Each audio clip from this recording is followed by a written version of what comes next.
হায় রে এতটুকু সুখের অভাব প্রাসাদে ছিল না, তবুও সে আমার সাথে করলো যে ছলনা। একদিনে আমি মনের ভুলে গিয়েছিলাম দূরে, এসে দেখি প্রাসাদ আমার ছাই হয়েছে পুড়ে। জানি না সে কোন সে রাজার হয়েছে রাজরানী, বড় বেশি সুখে সে নাই এতটুকুই জানি। ভুল মানুষ ভালোবেসে জীবন আমার হলো শেষে ধুধু মরুভূমি।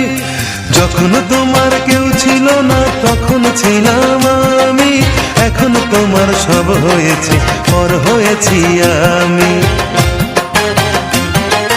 যখন তোমার কেউ ছিল না তখন ছিলাম আমি, এখন তোমার সব হয়েছে পর হয়েছি আমি। মনের রাজ্যে